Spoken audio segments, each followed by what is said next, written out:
Matapos ng ilang oras ay naghiwalay na kami ni Bea para umuwi. Sinundo ito ng kanyang driver. Ako naman ay naglalakad na sa kabilang tawid. Naningkit ang mata ko nang makita ko sa malayo si Lander na humihitit ng yosi habang nakaupo sa kanyang motor. Kumabog na naman ang puso ko. Ang akala ko ay hindi na ako nito susunduin dahil sumama ang loob nito sa akin kanina. Diretso ang tingin nito sa akin kaya bigla akong napaiwas ng tingin. At kahit na gusto ko itong iwasan ay hindi pwede dahil nandoon ito sa unahan ng tricycle. "Sakay ka, ma'am?" Tanong ng driver. "No, she's with me." Biglang tayo ni Lander. Napalingon ang driver kay Lander at napakamot na lang. Baka natakot din sa tattoo nito. Hindi na ako nagsalita pa at lumapit na lang kay Lander. Napatingala ako dito. Ang seryoso ng mukha niya. Galit pa rin kaya ito? Pero bakit niya ako sinundo? Bumuntong hininga ito ng matitigan ng mukha ko. Ang kaninang seryosong mukha ay biglang lumambot ngayon. "Gutom ka na ba?" "Here, ma'am. Cook some delicious dish."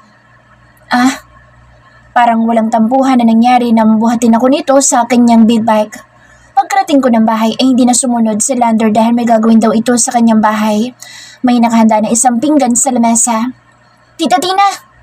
Hinalikan ko sa pisngi sa Tricia at nagmano naman ako kay mama. "Nakakain na ako at itong apo ko. Ikaw na lang kakain ngayon." Tumango ako. "Aalis ka na po, ma?" "Hindi na." "Paano po yung pagkain ni Papa?" Pagtataka ko. Kanina ko pa pinaabot kay Lander ang pananghalian nila sa bukid. Nandoon na naman kasi iyon. Nagkukumpuni daw ng kubo. Ilang sandali akong hindi nakaimik at nakatingin lang kay mama. Hindi ko alam kung bakit tumutulong si Lander sa bukid gayong hindi na niya iyon sakop. Ang dami-dami niyang pwedeng gawin. Sinasabay pa nito ang paghatid at pagsundo sa akin.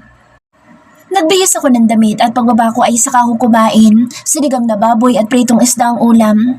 Si Tricia ay nanonood ng paborito niyang Disney princess. "Mama, may tanong ako." Napalingon si mama sa akin. Kasalukuyan itong nakaupo at hawak ang tablet ni Tricia. "Bakit po tumutulong si Lander sa bukid? Hindi ba siya busy? Akala ko ba'y detective siya? Ba't parang ang dami niyang time sa ibang bagay na hindi naman niya pagkakakitaan?" Ibinaba ni mama ang tablet at umayos ng pagkakaupo. "Hindi ko rin alam." Nagkibit balikat si mama. "Hindi po ba kayo nagtataka? Kayo ni Papa?" "Nagtataka rin naman. Naitanong ko na rin iyan sa papa mo. Ang sabi lang sa akin ay bahagi iyon ng kanyang trabaho. Kaya hanggat nandito pa daw yung si Lander, hindi pa tapos ang kanyang trabaho." Napahinto ako sa kinakain ko. Bigla akong napaisip. Ganoon pala. Hanggat nandito siya ay hindi pa tapos ang trabaho niya. At kapag tapos na, hindi ko na siya makikita. Wala nang mangungulit sa akin. Wala na rin maghahatid at magsusundo sa akin. Parang kumirot ang puso ko. Kung totoo man iyon ay wala na akong magagawa. Taga Maynila talaga siya. At sa pagkakaintindi ko ay hindi siya nagtatagal sa kanilang tahanan. Madalas ay kung saan-saan ang destino niya. Meron din daw sa ibang bansa. Akalain mo yun? Pagkahusay. Ibang klase talagang pagiging detective ni Lander. Nakakapunta siya sa iba't ibang lugar. Pinilit ko na lang na ubusin ang pagkain sa pinggan ko dahil ayaw na magulang ko na may natitira kahit budel pa iyon. Nawalan na ako ng gana pang kumain dahil sa nalaman. Matapos ko magligpit at maghugas ng pinggan ay umakyat ako sa kwarto ko. Parang bigla akong napagod. Napayakap ako sa unan ko. Hindi ko na siya makikita kapag natapos na niya ang trabaho niya. Bakit ba ako nalulungkot ng ganito? Gayong wala naman dapat akong pakialam sa kanya. Tinatawag-tawag niya pa akong baby. Ano yun? Hindi ko na malaya na nakaidlip ako. Nagising ako nang may maliit na kamay ang humahawak sa mukha ko. "Tita Tina ko po. Wake up!" "Tricia? Aba na po ikaw, Tita Tina ko po. Merienda na po." "Ha?" Nakusod ko ang mata ko.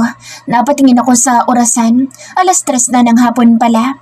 "Hurry up, Tita Tina. You're so mabagal po eh." Wala na akong nagawa kundi ang magpahila na sa maingay na bata. Pagbaba ko ay nakita ko si mama na may dalang malaking echo bag. "Ma? O buti gising ka na. Halis muna ako. Dito lang kayo ng apo ko at may pupuntahan lang ako sandali. Diyan kay Kumaring Melly." "Ingat ka po, ma. Patulugin mo na yung pamangkin mo bago ka magmerienda. Ang hirap na niyang patulugin sa hapon." "Tricia?" Tinignan ko ang bata. Nangahaba ang nguso nito. "O siya, una na ako. Kiss! Kiss, lola ko po." Pinupog ng halik na Tricia ang kanyang lola. "Bye-bye, lola ko po." Nang makaalis na si mama ay saka ko inakyat sa Tricia. Dito sa kwarto ko siya pinatulog. Mukhang inaantok na nga ito. Nagtataka lang ako kung bakit hindi ako ginising ni mama kanina. Nang makatulog sa Trisha ay inayos ko muna ang pagkakahiga nito bago ko ito iniwan. Pagbaba ko ay nagwalis muna ako ng sahig. Kumuha ko ng isang slice ng cake na binili kahapon ni Lander. Nagtimpla na rin ako ng kape. Nakakaisang subo pa lang ako sa cake nang may kumatok sa pintuan. Sino yan? Sumilip muna ako sa bintana para mapagsino iyon. Napasingap ako nang makita kong si Lander iyon at nakahubad baro. Diyos ko, para ako nastatwa sa itsura nito ngayon. Ang kanyang tattoo ay mas lalong kitang-kita sa buo nitong katawan. Halos mangitim ang katawan nito dahil sa tinta. Sobrang laki ng katawan nito. Ang muscles nito, ang abs nito, Diyos ko. Napapit lang ako nang kumatok itong muli. Napalunok na lang ako. Hindi ko alam kung pagbubuksan ko ito ngayon o hindi. Baby? Shit, huminga ako ng malalim bago ko ito binuksan at halos manginig ang kamay ko nang buksan ko ang pintuan. Mabilis na nagtama ang mata namin dalawa ni Lander. Baby? Inabot ko ang hiniram na martilyo ni Lander. May inaayos daw itong cabinet sa kanyang apartment matapos nitong umuwi galing sa bukid. Pinapasok ko ito at komportableng naupo ito sa sofa. Napapaiwas ako sa pagtama ng aming mata. Hindi ko matagalan ang paninitig nito sa akin. Idagdag pa na wala itong suot na damit. Ba't ba kasi wala itong suot na damit? Common lang na makakita ako ng walang damit na lalaki dahil sa mga tambay. At kahit nga si Papa ay madalas na naguhubad ng damit o itinataas dito dahil naiinitan. Pero hindi naman masagwa. Itong si Lander naman ay hindi ko na mabilang kung ilang beses na akong napapalunok dahil sa nagtitigasan itong muscles. Diyos ko. May kape pa kayo? Napalingon ako dito. Napalunok na naman ako. Meron. Gusto mo ba? I love your coffee, baby. It's a big yes. Agad ako napatalikod. Baka makita niya na namula ang mukha ko. Kung ano-ano pa sinabi nito at pwede namang oo na lang. Ipinagtimpla ko ito ng black coffee. Inalo ko siya ng tinapay kung gusto niya pero tumanggi ito. Kaya dito kami sa lamesa magkatapat dahil nagkakape rin ako. Kahit gusto kong iwasan tingnan ang malaking tattoo nito sa katawan ay hindi ko maiwasan. Agaw pansin ang mukha ng dragon sa dibdib nito.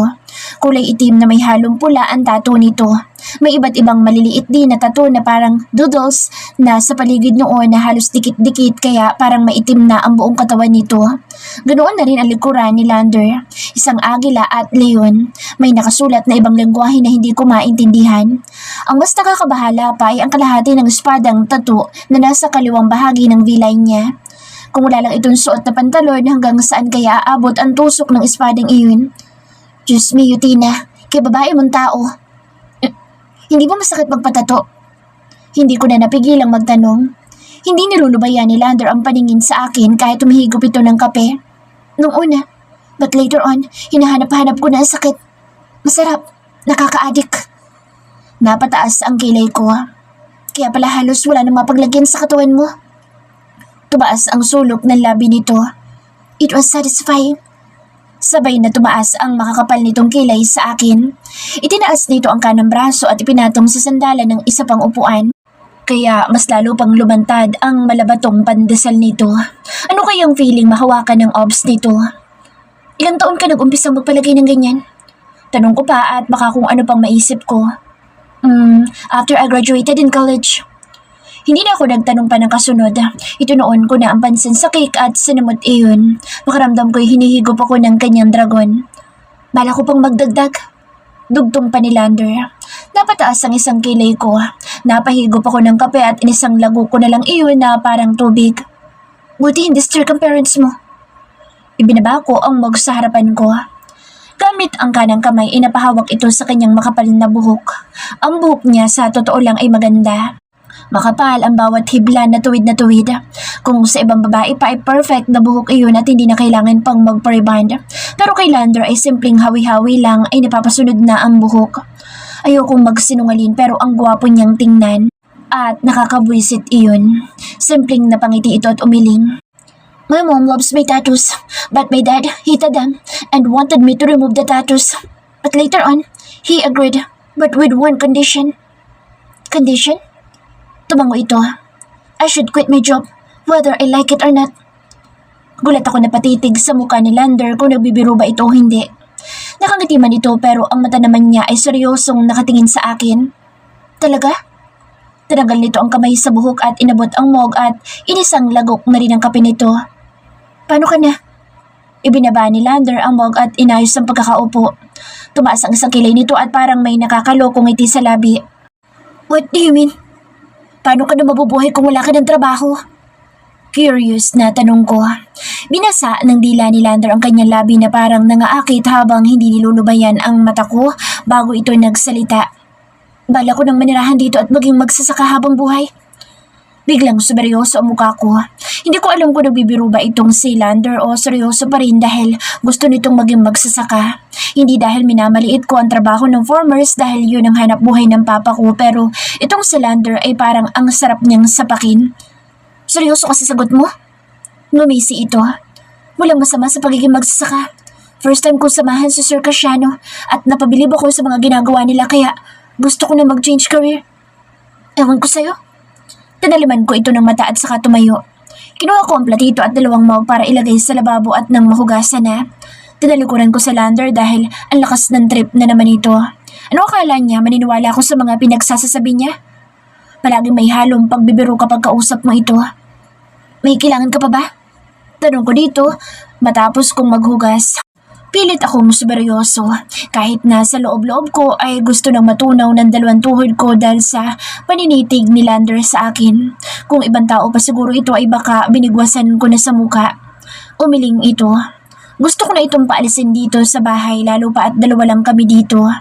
Hindi rin magandang tingnan na babae ako at lalaki siya na nandito sa loob ng aming bahay. Eksakto pang wala ang magulang ko. Baka maabutan pa kaming 2 at iba ang isipin. Gusto ko na lang din bumalik ng kwarto at mahiga ng kama kasama ang pamangkin ko. Masyado pang agaw pansin palagi ang katawan nito. Wala ka.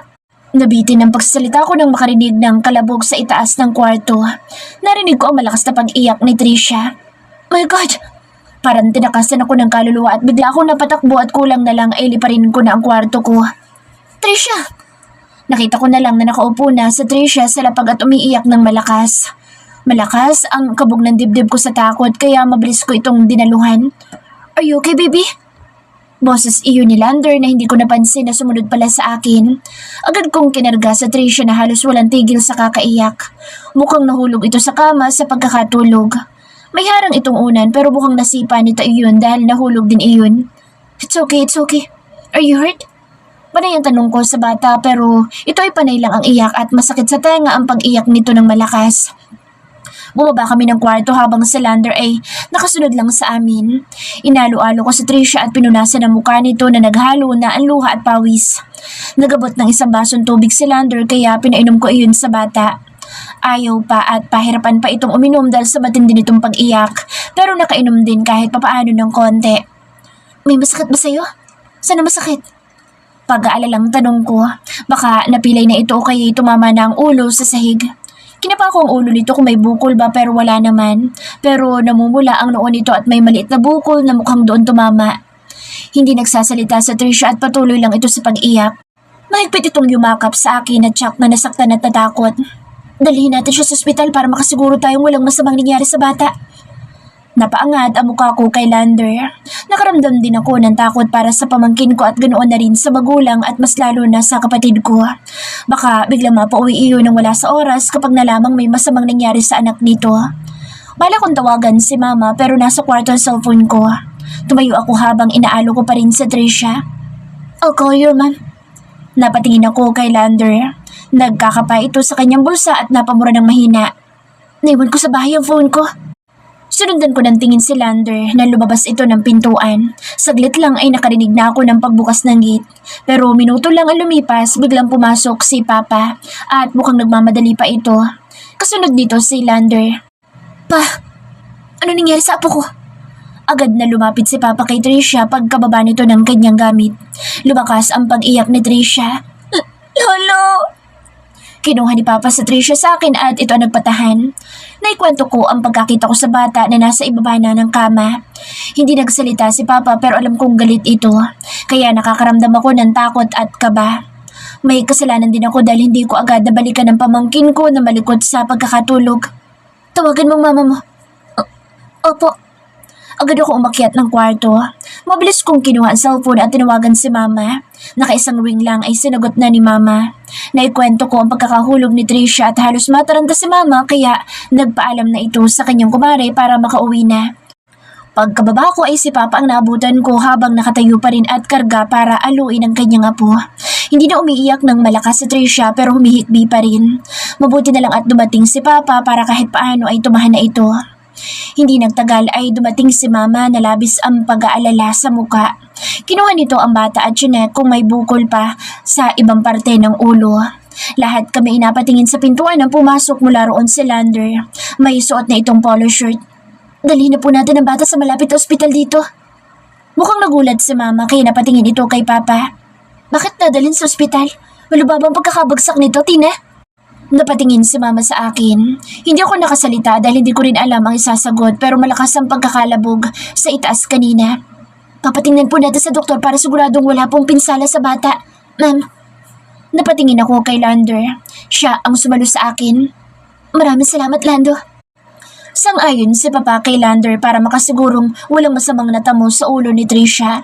Ipinakuha sa akin ni Papa ang ilang gamit ni Trisha para dalhin sa ospital in case na magtagal kami doon. Iniwan ko sila at umakyat ako ng kwarto para kuhanan ng damit at diapers sa Trisha at ganoon na rin sa kanyang dede. Inilagay ko iyon sa tote bag at mabilis na bumaba ako. Pagbaba ko ay naiwan si Papa na mukhang naghihintay sa akin. Pinauna na ako ni Papa sa labas kaya lumabas na ako. Nagtataka pa ako dahil may itim na Fortuner sa labas ng aming gate. Pero bumukas ang bintana mula sa driver's seat. Si Lander. Come, I'll sit here. Tinapik nito ang upuan sa tabi nito. Ha? Sumakay ka na, anak. Biglang sulpot ni Papa sa likuran ko. Pinagbuksan ako ni Papa ng pintuan at umupo ako katabi si Mama na hanggang ngayon ay kandong sa Trisha. Umupo si Papa katabi ni Lander. Hindi nasunod ang gusto ni Lander na pag-upo ko sa kanyang tabi. Sa pinakamalapit na private hospital kami nagtungo. Si Papa at Mama ang naunang bumaba para dalhin sa emergency si Trisha. Sumunod ako sa kanila, bitbit ko ang gamit ng pamangkin ko. Nahuli si Lander para mag-park ng kanyang sasakyan. Nakaupo lang ako katabi si Lander dito sa waiting area. Naghintay kami at umabot na ng alas 7 ng gabi. Natapos, pinasiriskan sa Trisha at sinigurado na walang napinsala sa ulo nito. Salamat sa Diyos at walang masamang nangyari sa bata. Maliit na buko lang ang natamo nito na mawawala din, sabi ng doktor. Binigyan lang ng ointment at ilang vitamins para mabilis na mawala ang bukol sa noo ng bata at lumakas pa ang resistensya ng pamangkin ko. Dahil private hospital ang pinuntahan namin ay umabot agad iyon ng 15,000. Napalunok na lang ako nang makuha ko ang hospital bill. Dahil sa kapabayaan ko ay makakabayad kami ng ganito kalaking halaga. Tsak, magagalit si ate kapag nalaman niya ang tungkol dito. Give me that. Ha? Ibinigay sa akin ng nurse ang billing at kailangan iyong idiretso sa cashier. Mabilis na kinuha ni Lander sa kamay ko ang hospital bill. Nagulat na lang ako nang ito na mismo ang humarap sa cashier. Napahawak ako sa laylayan ng damit ni Lander. Sandali, wala pa kaming cash. Mahina ang boses ko na may halong pag-aalala. Nahiya din ako sa mga tao makakarinig dahil wala akong dala na ganoong kalaking halaga. May ipon sa bahay pero hindi sasapat iyon at wala akong ibang choice kundi ang manghingi sa kapatid ko. Kahit na alam ko mag-aalala ito ng gusto at magagalit sa akin. Napatingin sa akin si Lander. Don't worry baby, I got this. Napaawang na lang ang labi ko nang hawakan ako ni Lander sa bewang. Hinagkan nito ang tuktok ng ulo ko at nakaramdam ako ng kapanatagan. Hindi ko siya magawang sitahin dahil gumaan ang kalooban ko dahil sa kabaitan niyang ginawa. Maraming salamat. Kahit hindi mo na dapat ito gawin. Pamilya ko kayo. Tutulong ako sa lahat ng makakaya ko. Nagkatitigan kaming dalawa ni Lander. Nakikita ko sa kanyang mata ang sinseridad. Uminit ang dibdib ko at parang gusto ko siyang yakapin. Pakapirma na lang po dito, sir, para makalabas na ang pasyente. Biglang napabalik ang isip ko. Nasa loob nga pala kami ng ospital. Kung ano-ano pa itong naiisip ko. Nadadala ako sa emosyon ko. Umayos ako ng pagkakatayo at tinintay ko si Lander. Hindi nagtagal ay nakalabas kami ng ospital. May hawak na Borbidel si Trisha na bigay ng pediatrician dahil natuwa raw sa bata. Kwento ni Mama. Nakangiti na si Trisha at hindi na umiiyak. Parang walang nangyari dahil bumalik na ulit ang sigla nito. Nakikipaglaro na ito sa kanyang lolo. Nagpalit kami ng upuan ni Papa at ako ngayon ay katabi ngayon ni Lander. Anong gustong kainin ng apo ko? Tanong ni Mama sa bata. Joby? Malakas na salita ni Trisha. Napatingin ako sa likuran dahil mukhang masaya rin ang magulang ko sa kasiglahan ng kanilang apo. Let's go to the Jollibee! Napalingon ako kay Lander. Ihey! Palakpak pa ni Trisha. Pagkarating namin ay naghanap agad ng maupan sa Trisha. Ito pa mismo ang nagpasya kung saan kami pupwesto. Si Mama ang humawak dito. Anak, inabutan ako ni Papa ng pera pero mabilis na pinigilan ni Lander. Ako na po, sir. Napatingin kami ni Papa kay Lander. Hindi na, iho. Sobra na ang naitulong mo. Maliit lang na bagay po ito, sir. Huwag po kayong mag-alala. Mas marami po kayong naitulong sa akin kumpara sa pagtulong ko. Nagulat ako sa sinabi ni Lander sa papa ko. Hindi ko alam kung anong tulong ang sinasabi nito pero sa tingin ko ay sinusuklian lang ni Lander ang kabaitan ng magulang ko. Pero, tumikim si Papa. Maraming salamat, iho. Tinapik ni Papa sa balikat si Lander. Wala pong anuman, sir. Sinundan ko na lang ng tingin si Papa at naupo ito kung saan sila Mama. Napaharap ako kay Lander. Salamat. Ngiti ko sa kanya. Bakit nagpapasalamat ang baby ko? Tumaas ang isang kilay ni Lander habang nakangiti. Namula ang mukha ko sa sinabi nito. Mabuti na lang at wala na dito si Papa kundi narinig nito ang pagtawag sa akin nito ng baby. Dahan-dahan ka nga sa pagsasalita. May makarinig sa'yo. Nalakan ko ito ng mata. Tumaas ang sulok ng labi nito. Ano naman kung tawagin kitang baby? Hayaan mo silang mainggit. Ewan ko sa'yo. Tinalukuran ko ito at nagmarcha akong naglakad papunta sa may pilahan. Nakasunod lang si Lander sa akin. Hindi naman mahaba ang pila kaya mabilis lang kaming nakausad. Nag-order ako para sa amin 5 ng chicken pero si Lander ay nagdagdag pa ng Sambuca at Chicken Joy, spaghetti family pan, burgers, nuggets, french fries, macaroni soup and coke floats. Ibinigay ni Lander ang card dito sa cashier para magbayad. Ang dami naman, Lander. Mahina akong salita dito. Sa dami kasi ng in-order nito ay baka masayang lang. Kunti pa nga yan eh. Bakit yun lang ang mga available dito? Nguso niya sa nakadisplay sa itaas na parang TV. Napataas ang kilay ko. Bakit ka nagtataka? Matagal nang puro ganyan ang pagkain dito kahit noong bata pa ako. Hanggang sa mag-part-time job ako at hanggang ngayon naman, wala namang nagbago. Ngayon ka lang ba makakakain dito? Pagtataka ko. Nag-part-time job ka dito? Mukhang nagulat pa si Lander. Sa lahat ng sinabi ko ay ang pagiging part-time job ko pa ang tinanong nito. Bahagi akong tumango. Nag-resign na ako ilang buwan nang nakakalipas. Simula na mag-OJT ako. Pakihintay na lang po ang order niyo, ma'am. Ibinigay sa akin ng cashier ang bilog na umiilaw. Kapag tumunog iyon ay sign na para makuha ang orders namin. Thank you. Naglalakad na kami nang magtanong si Lander. How long did you work? Malapit na kami sa table nang sumagot ako. 3 years. Tita Tina! Masayang muka ni Trisha. Sumaya ang puso ko na makitang masigla na ulit ang pamangkin ko. Pinagitnaan namin ni Mama sa Trisha kaya magkatabi si Papa at Lander. Nang umilaw na ang bilog na hawak ko ay agad akong tumayo para ibigay sa crew. Tuwan-tuwa ang bulilit namin dahil napuno ang 2 table namin ng pagkain. Maski si Mama ay nagulat dahil sa dami ng in-order ni Lander. Naging masaya ang aming hapunan lalo pa at mas masaya ang pamangkin kong sa Trisha. Nagpa-picture pa nga kami sa dumaang crew. Thank you. Nakangiting ani ko. Nakakatuwa at nakakataba ng puso ang saya sa mukha ng bawat isa. Kahit si Lander ay nakikita ko ang tuwa sa kanyang muka. Para bang kasama din siya sa masayang pamilya namin. Hindi ko pa alam kung ano ang background ng pamilya ni Lander pero sa tingin ko ay masaya din naman. Never ko pa siyang natanong kung sino at ano ang magulang nito at kung may kapatid ba ito.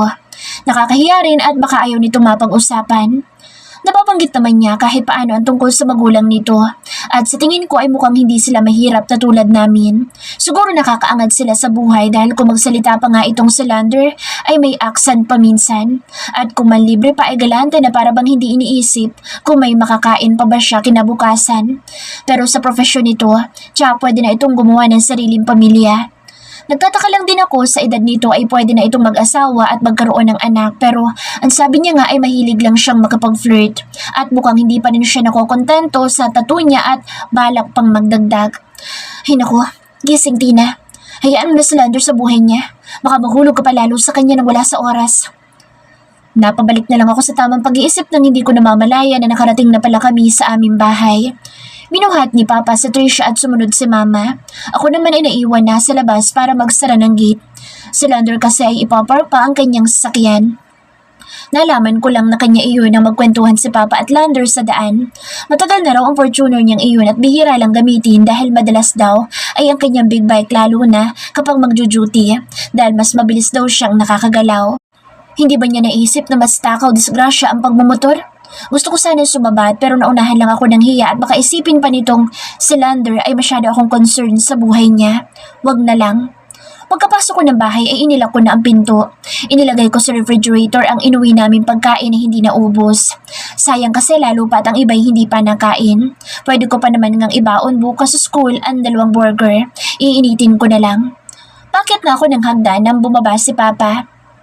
Hindi ka pa po matutulog, Papa? Pagtataka ko. Magkakape muna kami ni Lando. Ikaw matulog ka na at may pasok ka pa bukas. Opo. Nasundan ko na lang ng tingin si Papa nang buksan nito ang pintuan para lumabas. Umakyat na ako para makaligo. Ang lagkit ko na at maalikabok. Ang dami nangyari sa buong araw na ito at nakakapagod. Pero hindi lang ako pagod dahil mas ang magulang ko ay napagod at sobra ang pag-aalala. Matapos kong maligo ay nagsuot ako ng pajama at nagtungo ako sa kwarto nila mama at nakita kong tulog na sa Tricia. Nakapagpalit na rin ito ng pajama. Si mama naman ay nagpapahid ng cream sa mukha habang hawak ang cellphone nito. Ma, hindi ka pa ba matutulog? Umiling ako at tumabi kay mama at napabuntong hininga. Yung kanina po, kay Tricia. Sorry po. Napapiyok pa ako ha. Napatigil si mama sa ginagawa at ibinaba ang hawak na cream. Walang may kagustuhan sa ganoong bagay, anak. Aksidente ang nangyari. Ang mas lalo pa nating dapat gawin ay mag-ingat lalo pat may kasama tayong bata. Napayakap ako kay mama at naiyak. Hinagod ni mama ang likuran ko. Natagalan po ako sa baba kanina habang nagmemeryenda kasama si Lander. Tumango ako. Hindi ko po agad nabalikan sa Tricia. Magaan at masarap sa pakiramdam ang paghagod ni mama sa likuran ko. Tahan na, anak. Hindi mo kasalanan. May mali rin ako. Hindi na dapat ako nagtungo sa kumari ko. Wala namang kwenta ipinunta ko doon. Pagchichismisan lang din pala. Umupo ako na maayos at pinahid ko ang luha sa pisngi ko. Baka po galit sa akin si Papa. At mas lalo po kung sa atatay niya. Magagalit siya nung gusto ko pag nalaman niya. Hinawakan ni Mama ang buhok ko at sinuklay-suklay iyon gamit ng kanyang kamay. Hindi ba gagalit ang papa mo? Mukha lang parating galit pero hindi galit iyon. Magtiwala ka sa akin. Natahimik na lang ako. At ang kapatid mo naman ay Jack na hindi yun magagalit dahil hindi natin sasabihin ang lahat. Pero ma, gulat ko at pagtataka. Sasabihin lang namin na nauntog ang kanyang anak sa sahig para hindi na mag-alala pa. Pasalamat tayo sa langit na maayos ang resulta ng CT scan ng apo ko. Kaya hindi na natin iyon sasabihin pa sa kanya. Pero mama, pag-usasinungaling po yun. Oo nga, napag-usapan na namin ng papa mo ang tungkol sa bagay na iyan. Ayaw lang namin na mag-alala pa ang kapatid mo lalo pat nasa malayo siya nagtatrabaho. Baka mawala pa yun sa focus habang nagtatrabaho. Nag-aalaga pa naman siya ngayon ng amo niyang lumpo. Napaawang na lang ang labi ko. At baka magulat pa iyon na may tumulong sa ating ibang tao na hindi kilala ng kapatid mo. Bumuntong hininga si mama. Sa susunod na panahon na lang siguro, malalaman ng kapatid mo at hindi ngayon. Para wala tayong ibang iniisip. Nakakahiya na din kay Lander. Marami na itong naitulong sa atin. Naintindihan ko ang nararamdaman ni Mama kaya hindi na ako nagsalita pa. Bumalik na ako sa kwarto ko at naghanda ng gamit at uniform para sa pagpasok ko kinabukasan. Humiga na ako at nag-scroll sa Facebook ko. May mga chat ako pero hindi ko binubuksan dahil hindi ko trip mag-reply. Napangiti ako nang makita ko na nag-message si Sputnik Ranger. Hi, are you going to sleep? Ewan ko pero itong unang beses na magre-reply ako kay Sputnik Ranger. Pero imbis na message ko ay sinend ko ang 2 pictures kasama siya at ang pamilya ko kanina sa may Jollibee. Mabilis nito nasin ang pictures at pinusuan agad. Happy family. Yun ang reply niya at pinusuan ko na lang din. Para akong bata na kinikilig ngayon at nakakainis sa pakiramdam. Nag-message pa ito sa akin. Anong oras ang pasok mo bukas, baby? Ihatid kita at susunduin. Napataas ang kilay ko at nag-reply. Hindi ba't may work ka? Pero bakit never kitang nakita na busy? Ang dami mo palaging time kahit sa bukid. Palagi naman akong busy. Pero pagdating sa baby ko ay walang busy. Mas priority ko ngayon ang baby ko. Ang dami mong alam, Yossi boy. Natuwa ako sa tawag ko sa kanya pero kasabay noon ay kulang na lang ay magwala lahat ng organ ko sa katawan dahil sa sinabing iyon ni Lander. Malandi nga ito. Tama nga na hanggang flirt-flirt lang ito dahil magaling mambola. At kapag nagpabola ko dito ay baka mapasama pa ako sa mga naging pastime lang nito. Ay, subukan niya lang at baka magka-black eye siya nang wala sa oras. Mas lalo ako nagiging mabuting tao araw-araw dahil sa maganda at malaanghel kong baby. Paano pa kaya ako maging tayo? Baka maging ka-level ko na si Zeus ng Olympic Guardian. May heart at kiss pang emoji sa dulo ang chat nito na nagpaikot ng eyeballs ko at halos salukayin ang tiyan ko. Wala sa hulog ang sagot nito. Hindi nagsaseryoso kapag kinakausap. Nakakainis. Ambot, kadiri ka, matulog ka na nga. Matutulog na ako. Huwag ka munang matulog, baby. Baby, pagod na atang baby ko. Good night, baby. See you tomorrow. Hindi na ako nag-reply sa mga chat nitong nonsense. Akmang ibababa ko na sa phone ko na makita ko ang chat ni Cristel. Naka-online ito. Pagkabukas ko ng message nito ay may isang photo itong sinend. Wala ibang message kaya tiningnan ko iyon. Napasingap ako sa gulat at isang lalaki at babae. Ako ang babaeng iyon habang may lalaki nakayakap sa aking bewang at nakahalik sa ulo ko. Sa loob ng hospital. Nalamig ang kamay ko nang makita kong nagtatype si Cristel. Sana all, low-key relationship. Kaya pala. May smirk emoji pa iyon sa dulo ng chat nito. Hindi ko ito nireplyan at nag-log out na ako. Saan ako ni Cristel ang picture na pinadala niya? Andun din ba siya? Pero hindi ko siya nakita o napansin kung nandoon nga siya. Pero pwede naman niya akong tawagin. Bakit kailangan niya pang picturean ako? Kaming dalawa ni Lander sa ganong itsura? Parang nakakabastos iyon para sa akin at hindi ko nagustuhan.